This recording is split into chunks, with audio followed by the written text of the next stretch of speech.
मित्रों देखिए, ये अपने आप में एक विशेष बात है कि सभी अपनी अपनी जगह चुनाव भी लड़ रहे हैं और एक दूसरे के लिए वोट भी मांग रहे हैं। इस एकता को आप केवल भारतीय जनता पार्टी में देख सकते हैं और कहीं नहीं देख सकते हैं। इसलिए यही हमारी ताकत है, यही हमारी स्ट्रेंथ है कि हम सब 10 लोकसभा के और एक हमारे जो मुख्यमंत्री विधानसभा करनाल से चुनाव लड़ रहे हैं, तो 11 के 11 कमल खिला करके हम 4 जून को मोदी जी की झोली में डालने वाले हैं। क्या मुद्दे लेकर चल रही है बीजेपी?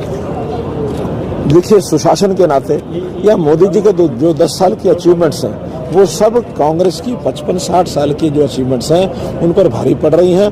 बल्कि 55-60 साल में जो कांग्रेस ने जिस प्रकार की समस्याओं को उलझाया है, उन समस्याओं को सुलझाने का काम भी भारतीय जनता पार्टी कर रही है। उदाहरण के रूप में नेहरू जी ने स्वयं इस जम्मू कश्मीर की समस्या को उलझाया। 370 जो लागू की गई, केवल उनके ही कहने पर लागू की गई। इसको हटाने के लिए हम वर्षों से संघर्ष कर रहे थे, लेकिन मोदी जी, अमित शाह जी की जोड़ी ने 370 को समाप्त करके जम्मू कश्मीर को इस देश का अभिन्न अंग बनाया। एक बहुत बड़ी अचीवमेंट है, कहने को बड़ी सामान्य लगती होगी, लेकिन देश के नाते बहुत बड़ी है। अब मोदी जी की सरकार में जो एक नक्सलाइट का गलियारा बना हुआ था, यानी अगर आप देखें तो बिहार, छत्तीसगढ़, झारखंड, महाराष्ट्र, मध्य प्रदेश, ये सब क्षेत्रों के अंदर बीच बीच में गलियारा। आने दो भाई जरा थोड़ा आगे।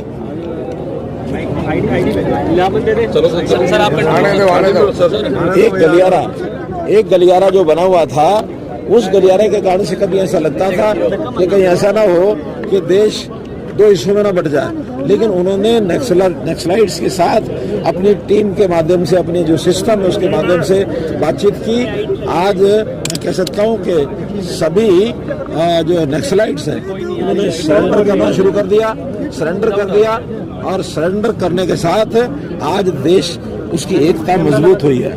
नॉर्थ ईस्ट के प्रांत जिसको मैं कह सकता हूँ, उसमें नागालैंड है, मणिपुर है, मेघालय है, मिजोरम है, आसाम है, वहाँ के लोग तो अपने आप को इंडियन कहने में भी संकोच करते थे। आज सब लोग देशभक्ति का पाठ पढ़ करके और आज वो भारत की मुख्य धारा में आ गए हैं।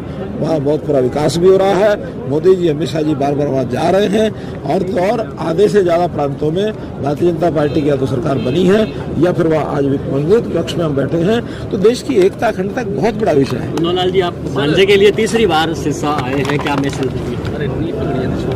देखो, मैं कुल मिला के भारतीय जनता पार्टी के प्रत्याशी के लिए आया हूँ। संयोग से भांजा है और उसको टिकट दी है, तो वो कोई इतना बड़ा विषय नहीं है, वरना आप यही चलाओगे। मामा और भांजा जीत पाएंगे? मामा और भांजा हमारे 10 के 10 लोग जीतेंगे लोकसभा में, और मुख्यमंत्री हमारे विधानसभा जीतेंगे। मैंने पहले ही कहा, 11 की 11 सीटों पर कमल खिला के मोदी जी की सरकार देखने में आता है कि मामा भांजा की बनती नहीं है, लेकिन यहाँ खूब बन रही है। देखिए, वो मामा भांजा जिनकी आप बात करते हैं, वो सदियों की बात हो गई है, और सदियों में ऐसा विषय नहीं है।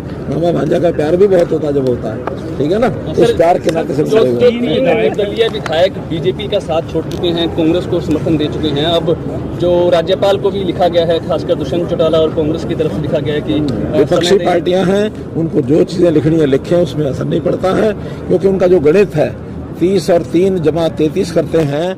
अगर वो फ्लोर पर आएंगे, अगर उसमें से 23 को भी संभाल के रख सकें तो बड़ी बात होगी। ऐसा नहीं है कि वही कुछ कर सकते हैं। हमारे पास भी बहुत से संबंध हमारे अंदर रहते हैं, चाहे वो जजपा के लोगों से हैं, चाहे हमारे कांग्रेस के लोगों से हैं, क्योंकि अभी तो अविश्वास प्रस्ताव लाने की कोई संभावना लगती नहीं है। लेकिन अगर कोई इस प्रकार की स्थिति बनती है तो फ्लोर टेस्ट होगा, और उस फ्लोर टेस्ट में सबसे पहले उनकी बात तो तब मान्य होगी जब गवर्नर साहब उसमें संतुष्ट होंगे, और वो हेड काउंट्स के नाते से लोगों की, जो व्यक्तिगत विधायकों की हाजिरी लेंगे, तभी तो जाके बात होगी। खाली पेपर पर लिखने से कुछ नहीं होता।